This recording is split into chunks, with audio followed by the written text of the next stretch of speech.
Hello সবাইকে and welcome back to my channel. তো আজকে আমি একটা রেসিপি করতে যাচ্ছি। সে সামান্য আটা নিয়েছি, যখন খুব খিদে পায় তখন আমি সেটাই করি। তো এই আটার মধ্যে দিয়ে দিয়েছি একটু সামান্য লবণ আর একটু জল দিয়ে এবার গুলি করে নেব। তো আমার গুলটা রেডি হয়ে গেছে। আর আমি ছোট ছোট গোল করে ছোট্ট একদম রোল বানিয়ে নেব। তো দেখতে পাচ্ছি এগুলো বানিয়ে নিয়েছি আমি।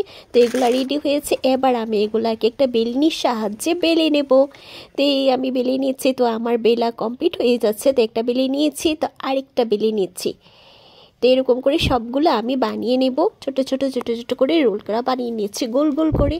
তো আমি একটা তাওয়া বসিয়ে দিয়েছি, তাওয়ার মধ্যে রুটিগুলো করে নিচ্ছি, একটা করে নামিয়ে নেব। তো আরেকটা বসিয়ে দিয়েছে, তো একটা করে নামিয়ে নিয়েছি। আর একটু করে এইভাবে রুটিটা করলে এটা ফোলানো থাকে বা নরম থাকে। এইভাবে একটা চিমনিটার সাহায্যে বা চিমনির সাহায্যে আমি এগুলাকে নামিয়ে নিচ্ছি। তো এইগুলা করলে একটু ফুলে থাকে। এইভাবে দেখছো রুটিটা ফুলে যাচ্ছে। আমারও খুব ভালো লাগে খেতে।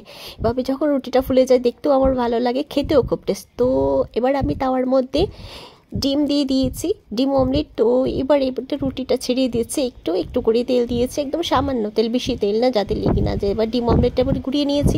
তো এটা কি তোমরা কে বলো জানাবে। আমি রুটি রোল বলি বা এগ রোল বলি, তোমরা কি বলো এটা জানাবে। তো দেখতে পাচ্ছ আমি একটা করে নিয়েছি, তো আরেকটা করে নিচ্ছি। এইভাবে আমি সবগুলো একটা করে নেব। তো এই যে দেখতে পাচ্ছ দারুণ হয়েছে না। এবার একটু খেয়ে দেখি কেমন হয়েছে। একদম গরম কিন্তু। তো আমি একটু টেস্ট করে নিচ্ছি।